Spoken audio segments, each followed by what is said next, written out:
Hello. कैसा गया paper? बहुत इजी आया था, बहुत अच्छा गया। मैंने 2 एक्स्ट्रा शीट ली और वो भी पूरी भर दी, तो ओवरऑल 40 पेज का मैंने लिखा है, तो मेरे को तो पता है अच्छा गया है पेपर।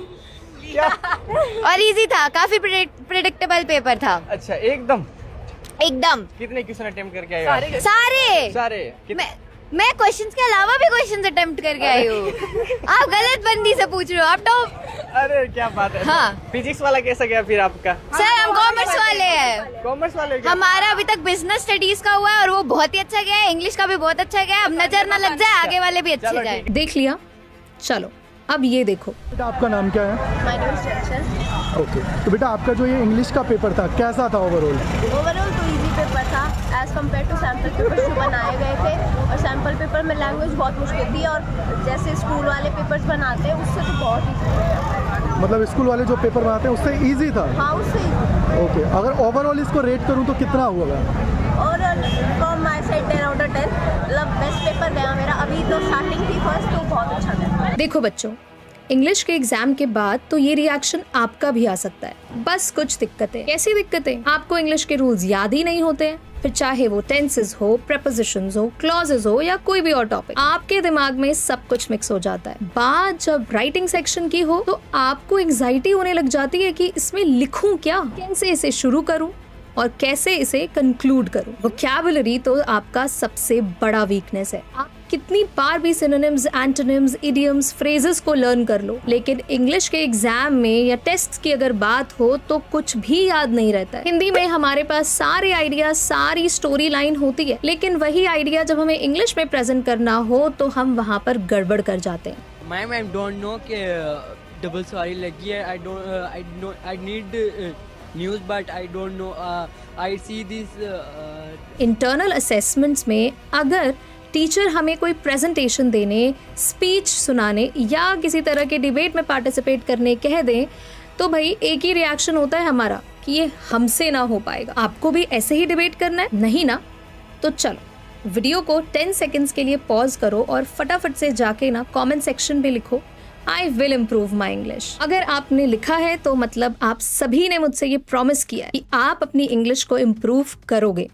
कैसे करोगे, क्या करना है, ये सब कुछ मैं आपको बताऊंगी। इंग्लिश के हर एस्पेक्ट, चाहे ग्रामर हो, राइटिंग हो, रीडिंग हो या लिटरेचर हो, हम सब कुछ कवर करेंगे। देखो बच्चों, पहले तो आपको ये समझना होगा कि इंग्लिश को सीखने के पीछे कोई शॉर्टकट या कोई जुगाड़ नहीं है, और कोई जुगाड़ मिल भी गया ना तो वो लॉन्ग टर्म नहीं हो सकता। ऐसा नहीं है कि आज आपने कोई स्ट्रैटेजी सुनी तो आप कल 200 की स्पीड से इंग्लिश बोलने लग जाओगे। आपको डेली मिनिमम आधा घंटा तो इंग्लिश को देना ही होगा, क्योंकि इससे आपके ब्रेन में एक लैंग्वेज मसल डेवलप हो जाएगी। और अगर आप कंसिस्टेंट रहे, रेगुलर प्रैक्टिस करते रहे, तो देखते ही देखते ये लैंग्वेज मसल आपकी स्ट्रेंथन हो जाएगी, यानी कि स्ट्रॉन्ग हो जाएगी। और ये मसल 1 महीने की कंसिस्टेंट प्रैक्टिस से इतना स्ट्रॉन्ग हो सकती है कि आपकी इंग्लिश 10 गुना बेहतर हो जाएगी।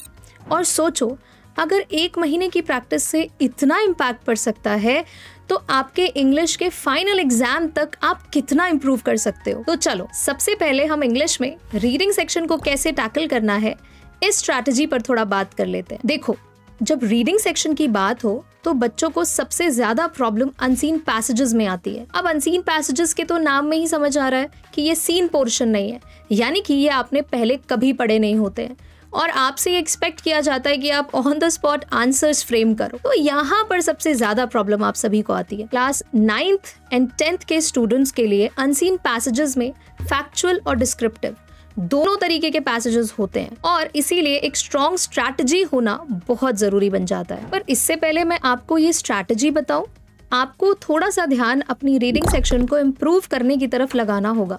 आपको ये सोचना है कि आप रीडिंग सेक्शन के क्वेश्चन को अटेम्प्ट कर रहे हो तो उसके पीछे का पर्पस क्या है। पर इससे पहले मैं आपको ये स्ट्रैटेजी बताऊं, आपको अभी से अपनी रीडिंग इम्प्रूव करनी होगी और खुद से एक क्वेश्चन करना होगा कि what am I going to learn from this. क्या मुझे इस पैसेज के थीम को समझना है, क्या मुझे इसको सिर्फ एक इंफॉर्मेशन के तौर पर लेना है, या फिर मुझे इस पैसेज के कैरेक्टर्स से काम है। एक बार आपने ये सवाल का जवाब ढूंढ लिया तो आपका सारा का सारा काम बन जाता है। और पता है इससे क्या होगा, आप चीजों को ब्रेक डाउन करने लग जाओगे, आपको एनालाइज करना आ जाएगा और ये समझ में आएगा कि किस तरह से एक पर्टिकुलर सेंटेंस का स्ट्रक्चर फ्रेम है और कैसे उसे अपने आंसर्स में यूज करना है। सो रीडिंग सेक्शन की स्ट्रैटेजी का स्टेप 1 है that you have to read the questions first. Question पहले पढ़ने से क्या होगा कि आप अननेसेसरी डिटेल्स की तरफ ध्यान नहीं दोगे और आपको पता होगा कि एग्जैक्टली किस वोकैबुलरी, किस पर्टिकुलर कीवर्ड को आपको टारगेट करना है। और जब आप पैसेज पढ़ोगे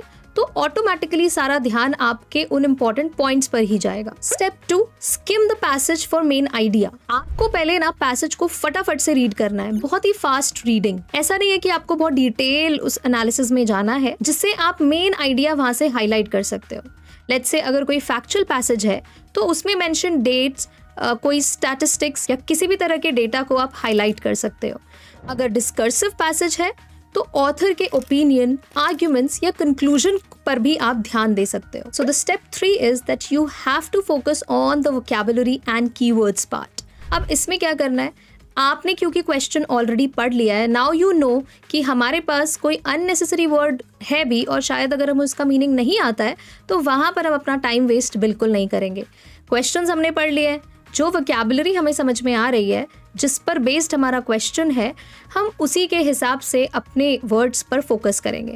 एंड लेट्स से कोई न्यू वर्ड है तो हम लेंगे नेबर्स की मदद, यानी कि उस वर्ड के आसपास जो भी और वर्ड्स हैं उनसे हम एक कॉन्टेक्स्ट ड्रॉ करने की कोशिश करेंगे और उस सेंटेंस को पूरा पढ़कर हम मीनिंग बहुत आराम से कंक्लूड कर सकते हैं। Last but not the least, now read the questions carefully and look for your answers in the passage.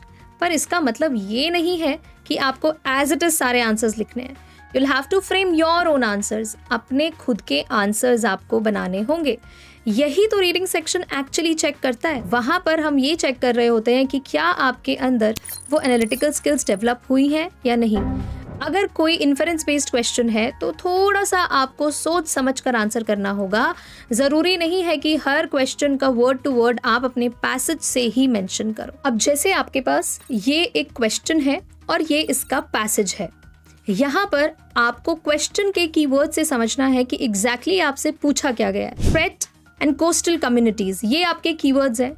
अब आपका फोकस जो है उस पर्टिकुलर पैसेज में से सिर्फ और सिर्फ कोस्टल कम्युनिटीज पर होने वाले थ्रेट के ऊपर रहेगा और इसकी मदद से आप एक बहुत ही स्मूथ आंसर फ्रेम कर सकते हो। अब आगे बढ़ने से पहले ना I will suggest you something. आप अपने पास एक बढ़िया सी वोकैबुलरी नोटबुक रख सकते हो जिसमें जरूरी नहीं है कि आपको इंग्लिश की बुक से ही वर्ड्स लिखने हैं।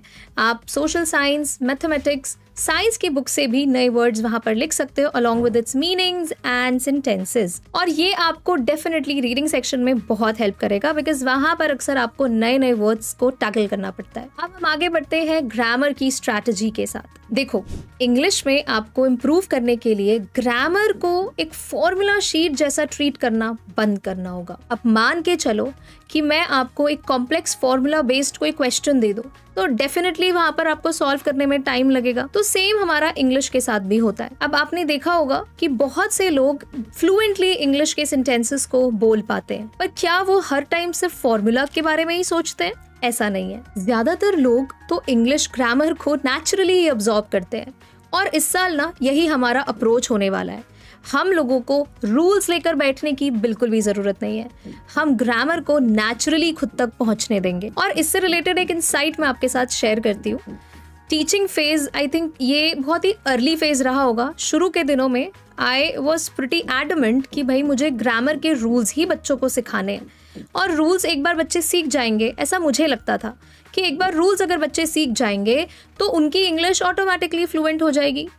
लेकिन धीरे धीरे जब बच्चों को मैंने पढ़ाना शुरू किया, उनके साथ एक्सपेरिमेंट्स करने शुरू किए, आई रियलाइज्ड कि भाई ग्रामर को इस तरह से तो बिल्कुल नहीं सिखाया जा सकता है। ग्रामर के रूल्स को मुझे इन्हें नेचुरली ही अब्सॉर्ब कराना होगा। So I made them read and narrate some stories. और धीरे धीरे एक बच्चा जो पहले I am go to school बोलता था, वो विद स्टोरीज और एक्सपोजर की मदद से धीरे धीरे I am going to school पर आ गया। सो यहाँ से मैंने ये कंक्लूड किया कि ग्रामर बुक्स तो इम्पोर्टेंट है, लेकिन एक्चुअली अगर हमें ग्रामर को इनकलकेट करना है अपने सेंटेंसेस में, अपनी स्पीच में, तो उसके लिए एक्सपोजर की बहुत जरूरत पड़ती है। तो करें क्या मैम? ग्रामर को क्विट कर दें? रूल्स अगर बुक से नहीं सीखने हैं तो क्या बुक्स को साइड कर दें? नहीं, ऐसा मैं बिल्कुल भी नहीं कह रही हूँ। देखो, अगर ग्रामर के टॉपिक्स लेट्स से टेंसेस हैं, मोडल्स हैं, डिटर्मिनर्स हैं, इनके फाउंडेशन पर तो हमें काम करना ही होगा। हमें बेसिक स्ट्रक्चर्स सीखने के लिए तो बुक्स की ज़रूरत पड़ेगी ही पड़ेगी, लेकिन बुक से ज़्यादा हमें अपने सराउंडिंग से इंग्लिश को सीखने की ज़रूरत है। हम चाहें तो मूवीज़ के थ्रू, सॉन्ग्स के थ्रू इंग्लिश को बहुत अच्छे से सीख सकते हैं। आसपास लोगों को बात करते हुए हम ऑब्जर्व करके भी इंग्लिश को सीख सकते हैं। तो जितना ज़्यादा हो सके इंग्लिश कंटेंट देखो। कोई भी सेंटेंस फिर चाहे वो कितना ही बेसिक हो, उसको इंग्लिश में ट्रांसलेट करके बोलने की कोशिश करो। कुछ भी करो, पर इंग्लिश को अपनी डेली लाइफ का पार्ट जरूर बनाओ। और ऐसा नहीं है कि सिर्फ हमें अपनी रिटन इंग्लिश पर ही फोकस करना है, बोलना भी शुरू करना होगा, क्योंकि एग्जाम्स तक इंग्लिश लिमिटेड नहीं है। आपको स्कूल लाइफ, एकेडमिक लाइफ के बाहर भी इंग्लिश बहुत काम आने वाली है। After all it's a life skill. और जब ग्रामर पर कॉन्फिडेंस आएगा, धीरे धीरे ऑटोमेटिकली आपका राइटिंग पार्ट भी इम्प्रूव होने लगेगा। तो इसी के साथ हम आगे बढ़ते हैं अपनी राइटिंग स्ट्रैटेजी की तरफ। ग्रामर की तरह ही राइटिंग आपसे प्रैक्टिस एंड कंसिस्टेंसी डिमांड करता है। अगर एक बार आप इसको इफेक्टिवली यूज कर लेते हो तो आपकी स्ट्रैटेजी भी बढ़िया बन जाती है। तो करना क्या है? सबसे पहले we have to start writing strong sentences. अब स्ट्रॉन्ग सेंटेंसेस का मतलब क्या है? जैसे एक एग्जाम्पल के तौर पर द चाइल्ड स्माइल्ड, एक सिंपल बेसिक सेंटेंस है। अगर हम इसी सेंटेंस को कुछ इस तरह से लिखें, the child's face lit up with joy, हुआ ना स्ट्रॉन्ग सेंटेंस? तो बस यही काम हमें करना है। क्लास 9th एंड 10th के टेक्स्ट बुक्स में, यानी कि फर्स्ट फ्लाइट, बी हाइव में आपको इस तरह के डिस्क्रिप्टिव लैंग्वेजेस आराम से मिलेंगे। स्ट्रॉन्ग सेंटेंसेस बनाने से हमारे राइटिंग का फाउंडेशन थोड़ा स्ट्रॉन्ग होता है और ये अल्टीमेटली हमें राइटिंग सेक्शन या लिटरेचर के किसी भी आंसर को इम्प्रूव करने में मदद करता है। और आपका जो ये स्ट्रॉन्ग सेंटेंस है ना, ये ऑनेस्टली आपके एग्जामिनर को बहुत पसंद आएगा और उनके मार्क्स देने के पर्सपेक्टिव को भी बदल देता है। आपको ना बस ये 3 महीने ट्राई करना है और 3 महीने बाद ऑटोमेटिकली ये सारी वोकैबुलरी आपके ब्रेन में स्टोर हो जाएगी और आप इफेक्टिवली इसको अपनी डेली लाइफ में यूज कर पाओगे। और साथ ही साथ आप बिना रटे हुए क्वेश्चंस के आंसर्स खुद से लिखने लग जाओगे। Now the second one, you have to choose the right vocabulary and tone. जैसे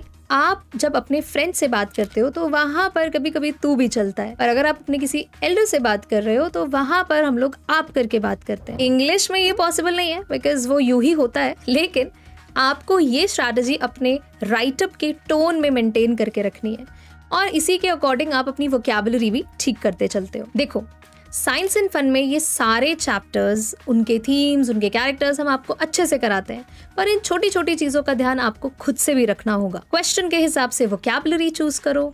अगर कुछ फॉर्मल क्वेश्चन है तो फॉर्मल टोन भी मेंटेन करनी होगी। अगर कोई इनफॉर्मल लेटर है तो भाई वैसा ही फ्रेंडली एंड कॉन्वर्सेशनल टोन रहेगा। एडजेक्टिव्स एंड एडवर्ब्स का हमें ज्यादा से ज्यादा यूज करना होगा, इससे हमारे सेंटेंसेस और एक्सप्रेसिव एंड एंगेजिंग लगने लगते हैं। फॉर एग्जाम्पल, क्लास 10th का लेंचो तो सभी को याद होगा ना। हम लोग एग्जाम में सिंपली लिखकर आ जाते हैं लेंचो वाज सैड, लेकिन हम इसी सेंटेंस को एडजेक्टिव्स एंड थोड़े डिफरेंट वर्ब्स के साथ इसको ब्यूटिफाई कर सकते हैं। हम लिख सकते हैं Lencho was devastated because his crops were destroyed by the hell storms.